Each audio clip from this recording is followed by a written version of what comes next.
Can 2024 be the best year for markets, or will we see a market crash? Let's talk about it all.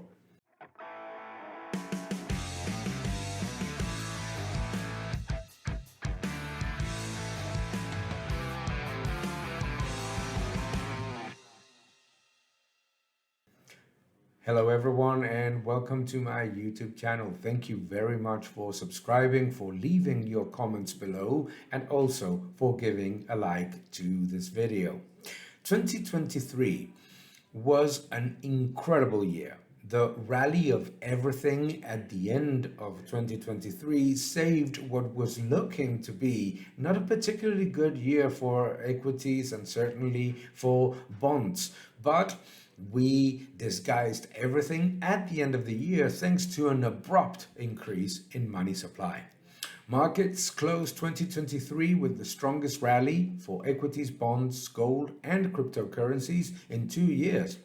The level of complacency is insane, registering an extreme greed level in the Greed and Fear Index. 2023 was also an unbelievable year for commodities. Very bad, particularly oil and natural gas, something that very few would have predicted in the middle of two wars with relevant geopolitical risks and with significant OPEC plus supply cuts. It was also a poor year for Chinese equities despite slower than expected but strong economic growth and decent earnings in the large components of the Hang Seng Index. Markets rallied due to a combination of optimistic expectations for inflation and the view of aggressive rate cuts from central banks. However, the most important thing to understand is that markets declined in the second part of the year because of an abrupt reduction in money supply, and markets rallied because money supply started to creep up and aggressively between October and December.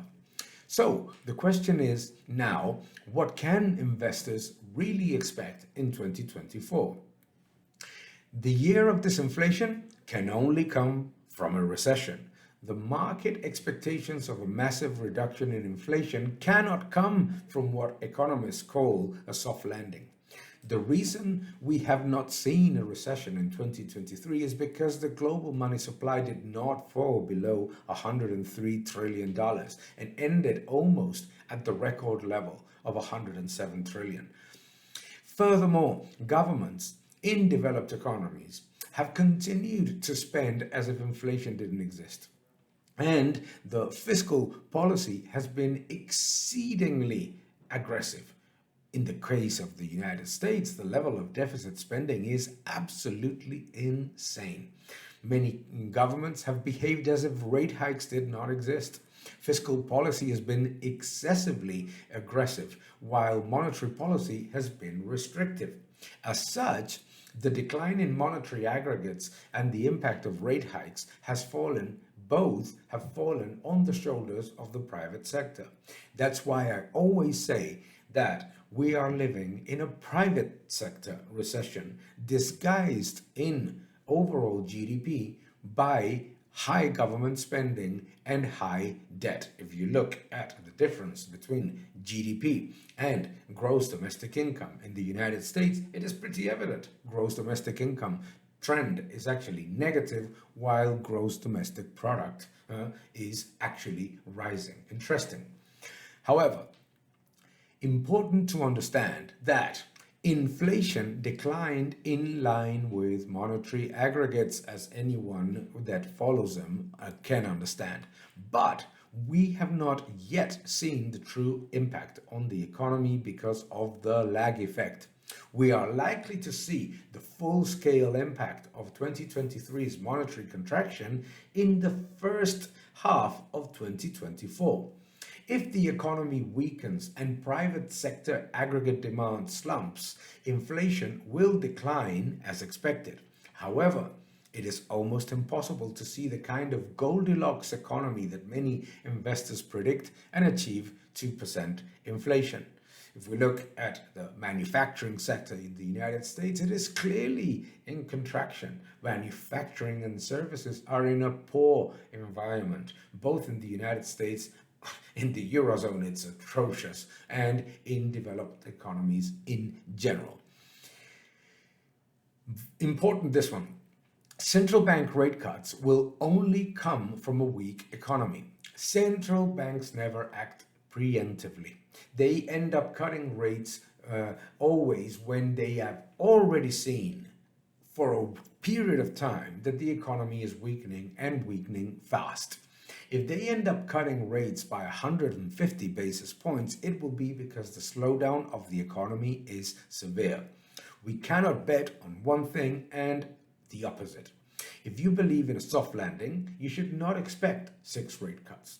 Alternatively, if you believe central banks will cut rates 5 or 6 times, you should prepare your portfolio for a hard landing, a terribly bad one, in fact, because if you think about it, central banks are only going to cut rates that aggressively if the economy is truly in a bad shape. And if governments are spending like there's no tomorrow, obviously that will come from a very deep contraction of the private sector. Commodities may bounce as geopolitical risk creates a floor and marginal demand for commodities coming from China picks up. Markets have ignored the strength of the Chinese economy, which will grow by at least 4.5%, because the stock market has not performed. However, an economy that grows around 4 to 5% in the middle of a slump in the real estate sector with immense challenges should not be ignored. It is probable that marginal demand in energy commodities picks up just as political risk and geopolitical risk maintains a floor on the price, leading to a bounce in the commodity complex thanks to China's marginal demand and India's rapid growth. As more of the newly created currency goes to relatively scarce assets, a looser monetary policy may also support this recovery in commodities. Looser monetary policy. Everybody talks about rate hikes and rate cuts. Nobody talks about money supply. Money supply is coming back, and it's coming back quickly. So in 2024, we may actually see a net increase in money supply in the United States, which supports both commodities and equities. It will be bumpy. It will be volatile. Latin America and Europe will continue to disappoint, while Asia leads in growth. Due to expectations that the worst is over and a relative bounce in the euro against the dollar, markets have bought European stocks and bonds aggressively. The same is happening with Latin Americans' risky assets. However, the problem is deeper and more complex. The euro may bounce, but its position as a world reserve currency is actually weakening relative to the US dollar, and rising contenders like the yuan and other currencies are posing a threat to the euro as a world reserve currency, just as its economic imbalances get deeper. If we look at Europe's lack of growth or Latin Americans' lack of growth, it is not due to exogenous factors. It is purely self-inflicted. The euro area ends 2023 in recession despite low commodity prices, which is a positive for GDP, and the EU Next Generation Fund, which is a positive for GDP. The problem in the euro area and most of Latin American countries is a constant implementation of restrictive, extractive, and confiscatory policies that damage growth and bloat governments, and that never works. In order to undo the nightmare that collectivist interventionism has created, Argentina is likely to go in 2024 through a detox year, a very, very challenging year. But Latin America, like the euro area, is suffering from excessive government interventionism. It's not working, and it never does. And they always present themselves as the solution to the problems that they have created themselves. Due to monetary destruction, central banks will continue to pursue their desires to destroy the purchasing power of currencies. So, Equity markets may continue to perform satisfactorily, but volatility will likely rise as market optimism clashes with economic reality. Although 2024 will probably not be the year of central bank digital currencies, they are in the pipeline and they are following the path to implement them. And this means even more monetary debasement. In this environment, Bitcoin and gold may continue to support the fight against the destruction of the purchasing power of currencies from many countries all over the world. We tend to think in euro or US dollar terms, but think about what Bitcoin and gold do for citizens in those countries that have 20, 30, 50, 150% inflation. We cannot ignore Bitcoin's high volatility and risk, but we cannot forget that it has started to separate itself from other cryptocurrencies to be an asset class of its own. As central banks prepare their way for digital currencies, which are the closest thing to surveillance disguised as money, reserve of value are more needed than ever before. It is not a debate between gold or Bitcoin. It is gold and Bitcoin.